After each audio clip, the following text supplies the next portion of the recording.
Hello YouTube, this is DVD Review Studios here, and today I'm going to be doing a Blu-ray and DVD update for October 2017. Just like my previous update video from July, this video may be slightly longer than my usual updates once again, and that's because I have about 3 months worth of pickups to show, ranging back all the way to the beginning of August. And speaking of the July update, the 30-minute one, I really do appreciate all the comments, views and likes that video received. It's actually one of my most liked Blu-ray and DVD updates, and I really do appreciate that. As a content creator, I genuinely was unsure as to how a 30-minute video would go down, and it went down fantastically, so again, I really do appreciate that. Anyway, for this update video, we have a whole load of movies on Blu-ray, various box sets, TV shows, animated stuff, comedies, etc. So first of all, let's begin with Hugh Jackman in Logan. This is apparently Hugh Jackman's last portrayal of Logan/Wolverine. I don't think he'll be cameoing in any sort of early X-Men movies anytime soon like he did in X-Men Apocalypse, and this film overall was genuinely quite a decent surprise.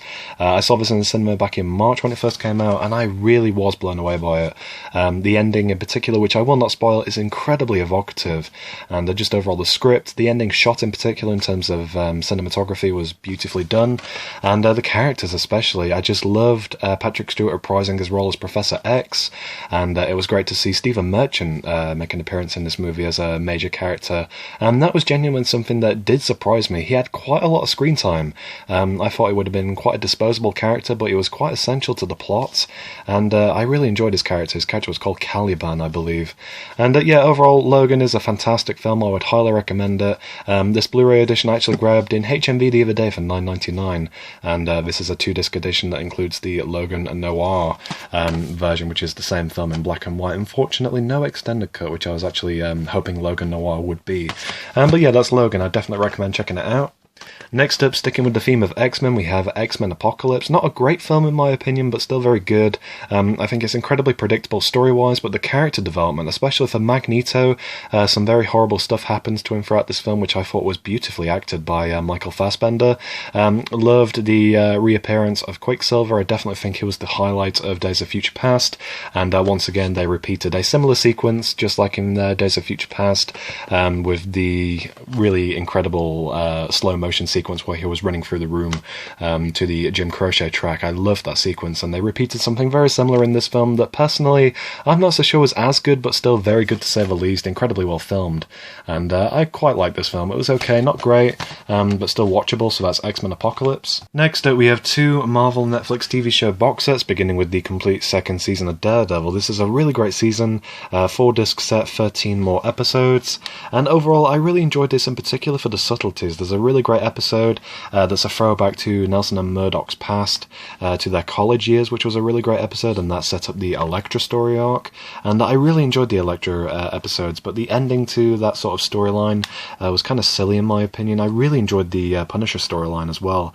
especially the latter end of this season, and there's a really great episode where he gets sent to prison and he fights off a whole load of inmates, and it's just really well choreographed and overall incredibly gory and just looks fantastic, and that's definitely one of my favourite episodes.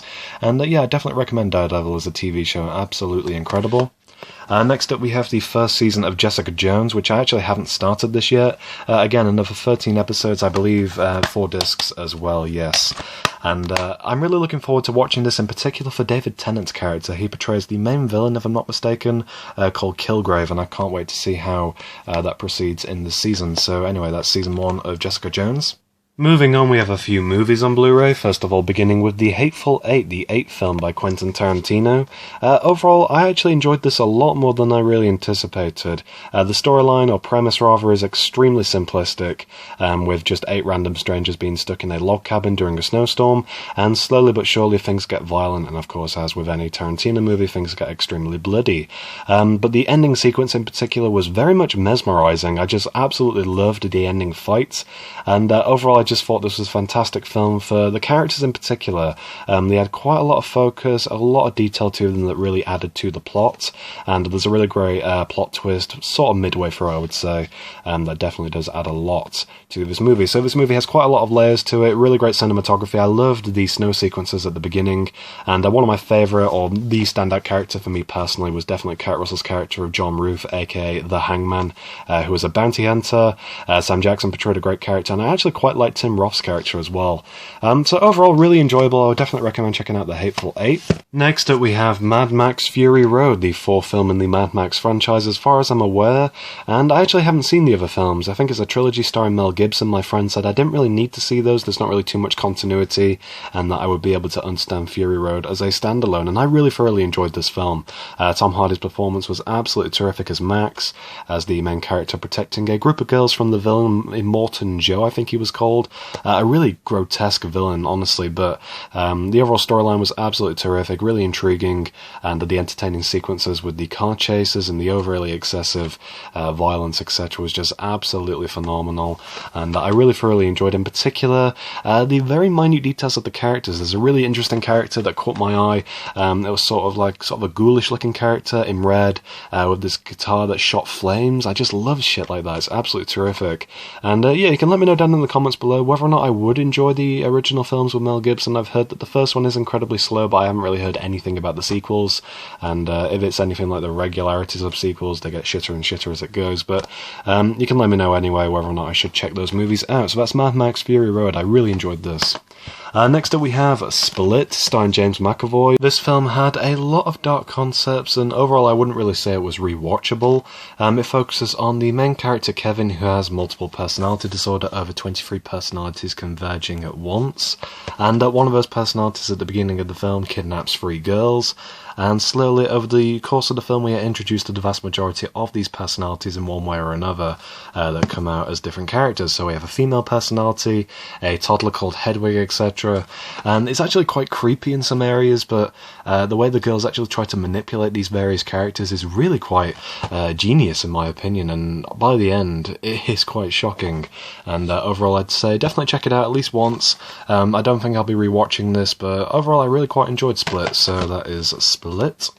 Next up we have John Wick Chapter 2. I haven't actually watched this film yet, but I really enjoyed Chapter 1, and many people do say that the second one is a lot better, and I'm intrigued to see how that is, really. So I can't wait to check out John Wick Chapter 2, and I might review both films on Blu-ray in a single video at some point in the near future. So that's John Wick Chapter 2.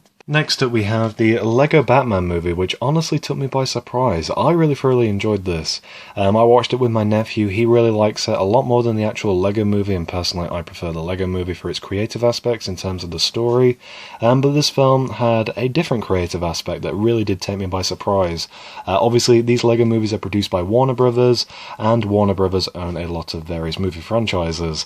And suddenly, which is related to the plot, they started introducing Legofications of other movie characters, such as Agent Smith from The Matrix, a whole army of those, King Kong, characters from The Wizard of Oz, characters from Gremlins, and honestly, I was amazed. I just absolutely loved those sequences in this movie. Obviously, my nephew had no idea what was going on, it just completely went over his head, but it was amazing, and I really thoroughly enjoyed that. And overall, the acting in this film, the voice acting from Zach Galifianakis, Will Arnett as Batman, and Michael Cera as Robin, great chemistry between these two, and overall a really enjoyable film, so I definitely recommend checking out the Lego Batman movie. Next up we have Disney Pixar's Brave, one of the last few Pixar films that I had not watched. And despite it having quite a low rating for a Pixar film, overall I thought it was really enjoyable. The main character Merida was quite good, the Scottish accents were hilarious, and the main plot, despite it being very convoluted in some areas, with Merida wanting to become an archer, and her mother wanting her to be a princess or a queen, and basically wanting her to give up this archery sort of hobby of hers, she approaches a witch and turns her mother into a bear, and then because the dad hunts bears, he tries to hunt the mother, and it's very convoluted from there, and overall was quite humorous. Really great animation as well. One thing that I did notice was the constant flow of Merida's hair, which was amazing. It was just really great animation, and there's a really great waterfall sequence towards the beginning that I quite liked, and the soundtrack to this is very good too. So that is Disney Pixar's Brave. Next up we have Vixen the Movie, which is a little DC animated short film comprised of a load of shorts put together into a single film. And overall this was actually really good animation. I really thoroughly enjoyed it. It really does heavily plug the voices of Stephen Amell and Grant Gustin, who portray the Arrow and Flash on the live action TV shows. And personally I found their voice acting incredibly cringeworthy, and I didn't really see the need for them to be in this film. It just seemed like, you know, an obvious crossover to do. But overall overall animation was terrific, really great storyline actually, and I don't know whether or not Vixen's made it into the live action yet, but I would love to see that. And yeah, overall Vixen the movie, pretty decent short film. Next up we have, which I recently reviewed actually, the Batman and Harley Quinn gift set, which comes with the Batman and Harley Quinn movie and this little figurine statue, which honestly, the film itself is decent, it's not terrific. I would definitely say if it was longer and had less sort of immature humour, it would definitely be a lot better and have a lot more of a point. But overall I thought it was decent. It was great to see the original voices from Batman the Animated Series return, aside from, unfortunately, Harley Quinn. But I definitely recommend checking out the film. It's very interesting. One of the main characters that I really quite liked was Poison Ivy, and her voice actress was terrific. So overall, a decent film, and you can check out my review. I'll put a link down below in the description and at the end of this video on an end credit tag. So that's Batman and Harley Quinn. And last up for the Blu-rays, we have the remaining seasons I needed of The Walking Dead, which in my February update, I mentioned that I cleared out my DVD copies of The Walking Dead. I had the 1-to-3 box set and Season 4 separately, and I got rid of those, made a little bit of money on them, and then I just wanted to buy pretty much the show back. So I grabbed Season 2 and Season 5 reasonably cheap in February, and then just recently, myself and my friend, we've both completed our Walking Dead collections on Blu-ray. So this is Season 1, only a 2-disc set with only 6 episodes, quite a short first season, and overall is incredibly enjoyable. I really do quite like episode 1 in particular. Episode 4 is very good, and controversial opinion, but I really do love episode 6, which reveals quite a lot about the zombie apocalypse. So that's the first season of The Walking Dead. Next up is Season 3, my personal favourite season of the show, introducing the Governor portrayed by the amazing David Morsey, and overall I love him as a villain, just an incredible season, and leads up to some great stuff in Season 4. And next up we do have Season 4, which I really did quite enjoy this, particularly those couple of episodes focusing just on the Governor, sort of focusing on how he recovered from the destruction of Woodbury, and of course brings together that very small army to attack Rick at the prison on the mid-season finale of this season. And overall, to me, that's where the show ends as a perfect show. From there onwards, it gets a little bit tedious in some areas. The latter half of Season 4 isn't great, but I did quite enjoy the Claimers story arc, which ended amazingly with the season finale of Season 4. So that's Seasons 1, 3, and 4. Next up we have Season 6, which I am looking forward to rewatching. I actually haven't watched any of these episodes since it first aired a couple of years ago, and I vaguely remember the first half of it being very good. I did quite enjoy Rick and everybody else at Alexandria sort of pushing those walkers, the massive herd of them, away from the territory using those massive metal sheets as walls, etc. I did quite like that. I also really enjoyed pretty much the build-up to the season finale, although the season finale was incredibly weak in my opinion.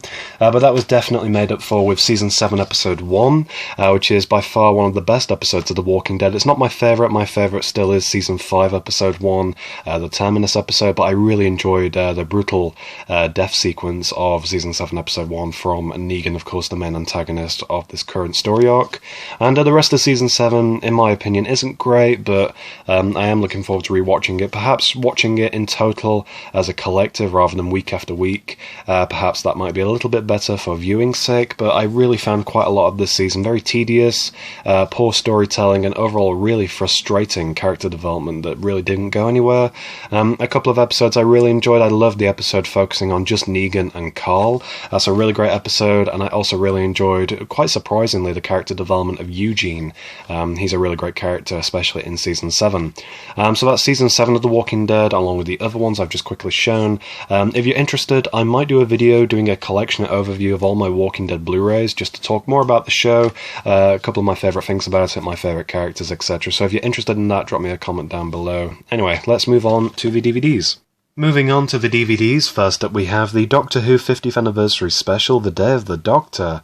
Overall, I really enjoyed revisiting this episode. It was actually quite surprising just how much of it I'd forgotten.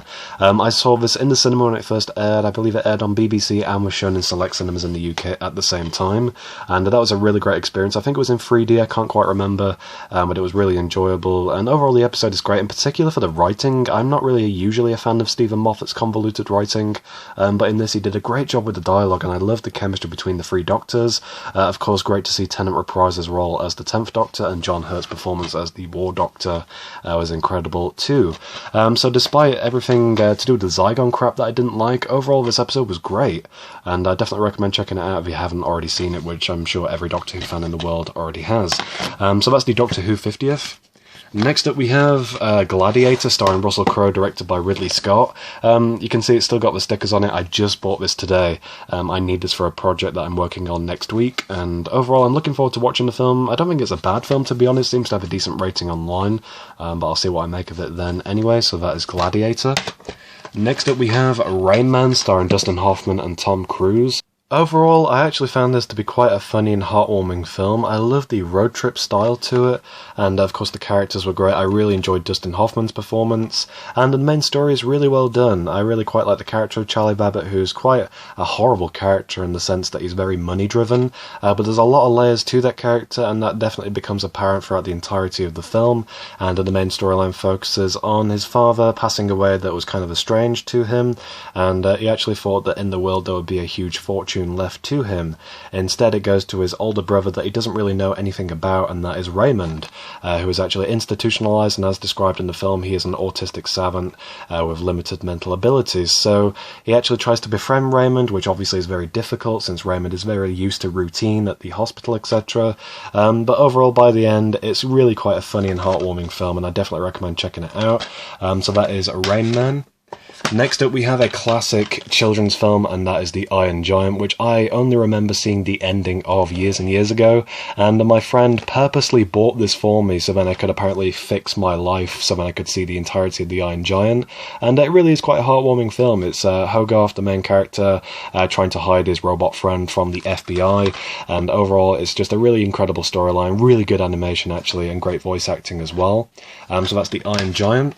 Next up we have a very obscure Disney film, and that is The Black Hole from 1979. This is a very dark period of Disney, since they're trying to cash in on stuff like Star Wars, Battlestar Galactica, etc. Just really successful space-related films and TV shows, and this was basically their attempt at trying to sort of cash in on a franchise, and the film itself is incredibly disappointing, but definitely worth watching.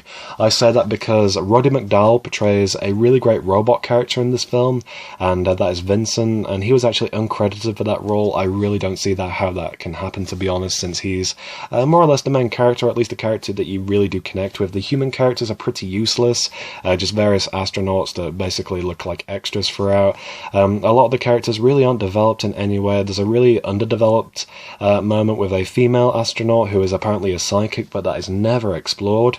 And the main, sort of main villain, Maximilian the robot, who was seen killing a few people throughout the film, that is really quite sinister for a Disney film, and overall was very good. I think the soundtrack to this film as well is really quite remarkable for its time and for its budget. So that is The Black Hole. I definitely recommend checking it out.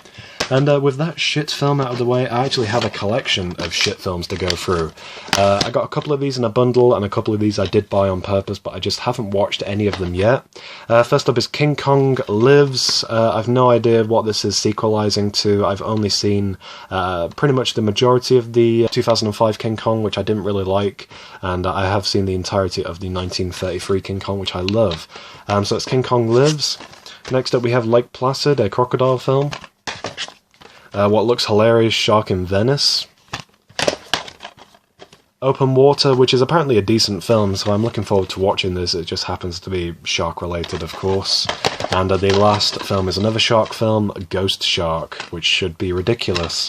So that's a mini segment of shit films. You can check out my previous update, the 30-minute one, to see another heap of shit films, which I've actually watched a couple of. Sand Sharks genuinely is quite funny. Next up we have Kingsman: The Secret Service, which overall I found to be an absolutely impeccable spy film.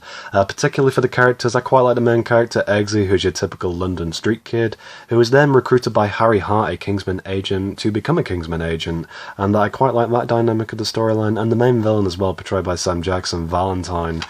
He was absolutely hilarious. I really loved the blood phobia thing, and the main plot to take over the world using little SIM cards that emit signals that will change human behaviour into more more aggressive behaviour. Overall, I found that to be absolutely amazing, especially the church fight sequence between the aggressive people and Harry Hart trying to get out of there.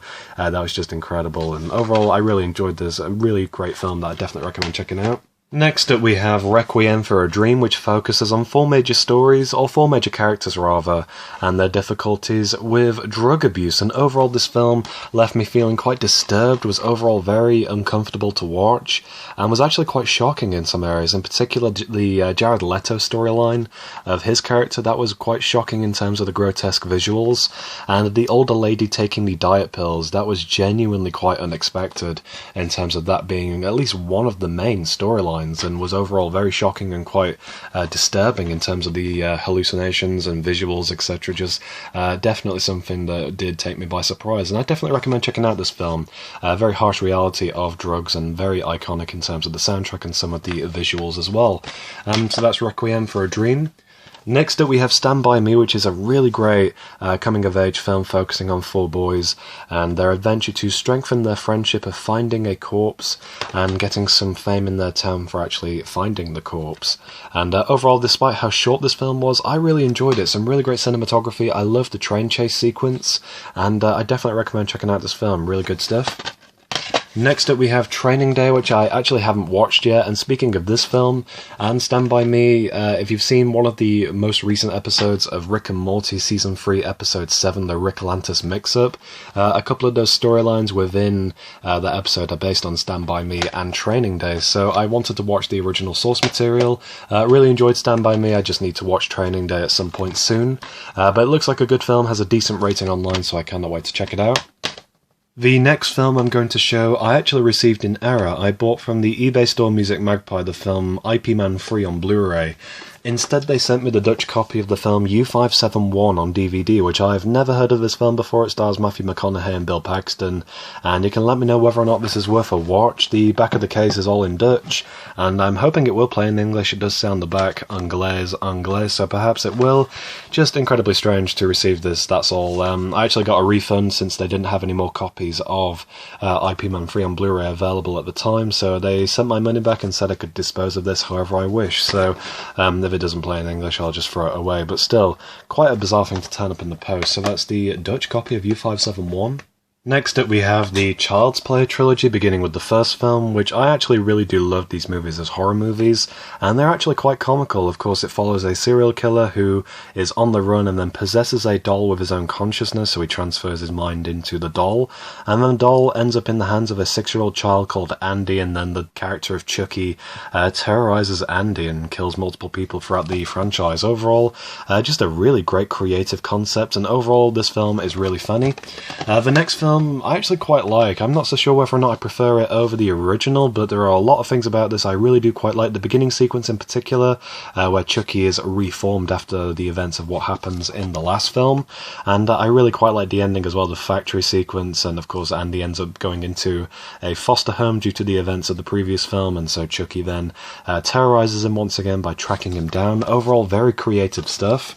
And the third Child's Play film I actually haven't watched yet, but I'm really looking forward to doing so, and I just recently ordered Bride of Chucky, so I can't wait to see that and see what the rest of the films are like as well. So that's Child's Play 1, 2 and 3. Next up we have the original and the remake of The Girl with the Dragon Tattoo, which I haven't seen the original yet. This is the Swedish subtitled version, which I'm really looking forward to checking out. However, I did watch the David Fincher remake with Daniel Craig and Rooney Mara, and this was a really great film. Very gripping, quite scandalous, and overall absolutely amazing for the visuals. I really did quite like the intro sequence as well, which had a cover version of the Led Zeppelin track Immigrant Song, which was quite good. And this film was overall very dark, quite brutal in some areas, and I really quite enjoyed it. Speaking of these two films, I actually began filming a new episode of a series I was going to start called Blind Comparison, or I grabbed two things such as a book or a film or something, so in this instance the original and the remake of two films I had not seen, and I was just going to blindly watch them, give my thoughts on them in the video in time with the video, and then discuss them afterwards. So if you would like to see me continue that, I began filming it and I still have the footage of me talking about the first film I watched, which was the remake, but if you would like to see me continue it and watch the original and then document that, then drop a comment down below and I shall certainly do that. So that's the Girl with the Dragon Tattoo movies. Next up we have the first Tron movie, the 20th anniversary release, and the sequel Tron Legacy, which I have only seen the first film so far, and I really thoroughly enjoyed it actually. The visuals aren't great, but they do grow on you as you continue to watch the film, and this stars a very young Jeff Bridges who ends up getting generated into a computer program, and in order to fight for survival he has to play various games such as with the light cycles, etc. And this was very enjoyable. I actually quite liked this. Quite a short film as well, and overall very good. So that is the original Tron from 1982 if I'm not mistaken, and the sequel Tron Legacy came out in either 2010 or 2011. I haven't seen this yet, but I'm very intrigued to see how it continues onwards from the original film. So that's Tron Legacy. Moving on, we have a whole load of things that I actually haven't watched yet, beginning with the third Night at the Museum film, Secret of the Tomb. Honestly, I imagine this to be quite forgettable, but I picked this up because it stars Ricky Gervais, and apparently this is the last visual appearance of Robin Williams as an actor in a film. I think the last actual film that he starred in was a Simon Pegg film with a talking dog, which I haven't seen that either, but honestly, I'm really intrigued to check this out. I actually quite like the first Night in the Museum film. Second one, quite forgettable. This one will probably be quite forgettable, but I'll see how it is anyway. So that is the third Night at the Museum film. Next up we have Glengarry Glen Ross, which I'm looking forward to watching. I saw a clip of this and it looked quite funny. Stars Al Pacino and Ed Harris, and should be quite good. So that is Glengarry Glen Ross. Next up we have The Long Goodbye, which a friend of mine showed me the beginning, I think 10 minutes, with Elliot Gould's character. I think he portrays a detective, literally just feeding his cat, and I just found that really comical. Just overall, very creative visually, and I cannot wait to check out the actual film itself, so that is The Long Goodbye. Next up we have Raging Bull, starring Robert De Niro, directed by Martin Scorsese. I'm really looking forward to checking this movie out. Obviously it's very, very highly praised, and I cannot wait to check it out for myself. Next up we have Season 3 of iZombie, which I grabbed from America. The releases of iZombie are incredibly slow in the UK, so on the past couple of occasions I've grabbed the US copies. The Season 2 copy I had very bad luck with, and I bought this from the American Amazon to make sure I didn't get a dodgy fake copy. And Season 3, based on the first episode alone, I'm really intrigued to where the storyline is going to go. It picks off directly from where Season 2 ends, and I cannot wait to see the rest of the story unfold. And thankfully this show has been renewed for a Season 4, so I cannot wait to check out the rest of this. 13 episodes, 3 discs. The only thing that disappoints me is this does not come with a slipcover, but the other 2 seasons do. So I'll have to see if the UK copy comes with a slipcover, and I could perhaps sell this and grab the UK release when it's available. So that's iZombie Season 3. Next up we have the second volume of Batman the Animated Series, again another American DVD. I kind of regret buying this now because recently, I think it was only a couple of weeks ago, HMV announced a HMV exclusive box set of all 4 volumes, with Volume 3 and Volume 4 being available for the first time in the UK on Region 2 DVD, and so I might actually just sell Volume 1 and buy that, since I think it's only £40, and that's a pretty decent deal, since these box sets do set me back at least £10 a piece. But that is the second volume of Batman the Animated Series anyway. Next up we have one of the Batman the Animated Series based films, The Mask of the Phantasm. Haven't watched any of this yet, but I'm really looking forward to doing so. The Phantasm seems like a very creepy villain, and I can't wait to see this for myself, so that is Mask of the Phantasm. Next up we have the 60s Batman the movie starring Adam West. This should be very comical. I imagine it to be quite cheesy, and I'm looking forward to seeing the villains in this. So that's the 60s Batman movie. Next up we have the complete first season of Westworld, which I absolutely loved. There's 10 episodes, and it's currently one of my favourite shows. I genuinely cannot wait for Season 2, and I just love the combination of the Western genre and sci-fi. It just works absolutely amazingly well, and overall this was great, focusing on a tourist attraction of Westworld, which is literally a Western world where people can actually go and live inside, and it's full of AI. Literally the main characters are all robots. I love the character of Maeve. Anthony Hopkins' character of Dr. Robert Ford, I loved his storyline, particularly with the younger version of himself, that he was maintaining the young Ford, which was incredibly creepy. There's a great moment in episode 6 where he reveals to one of the other characters, Bernard, he reveals that the younger version of himself is a robot, and I just loved that scene. And overall this first season was absolutely incredible, and I cannot recommend this show highly enough. And it was great. So that's the first season of Westworld. Next up we have Castle Season 4, Season 5 and Season 6.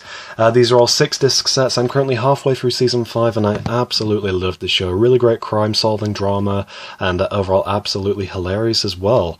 And definitely one of my favourite shows at the moment. I would highly recommend it. So that is Season 4, 5 and 6 of Castle. Next up we have Seasons 1 through to 6 of Workaholics. I'm only missing one more season, Season 7, which was the last. And Workaholics is a really great Comedy Central show. Quite immature comedy in some areas, but overall absolutely hilarious and definitely one of my new favourite shows as well. So that's Season 1, Season 2, Season 3, Season 4, Season 5, and Season 6. And I really do love this show, particularly for the Office setup, since I'm a huge fan of The Office itself as a TV show, and I quite like that kind of comedy style, in particular with Scrubs and The League, which are two of my other favourite comedies, and this really does deliver. I love the characters, really great concepts for episodes, and overall absolute ridiculous cringe comedy that I absolutely love. So that is 1 through to 6 of Workaholics. And finally, to conclude this update video, we have the complete series of The Thick of It, which is a really great political drama / comedy from the BBC. And overall, I'm really enjoying this so far. I'm only on Series 2, but I just love the character portrayed by Peter Capaldi of Malcolm Tucker, famous for his constant swearing and absolutely amazing insults. So this includes Series 1 and Series 2, the specials, and Series 3 and Series 4. So I shall quickly unbox this. And here are all the individual DVDs. So we have Series 1 and 2 in the same case, and these are all 2-disc sets. So that's 1 and 2. We have the specials, Series 3, and the final series, Series 4. So thanks for watching my Blu-ray and DVD update for October 2017. I hope you enjoyed. Be sure to leave a like down below. Let me know in the comments if there's anything in this update video you would like to see a review of. And please subscribe down below for more videos.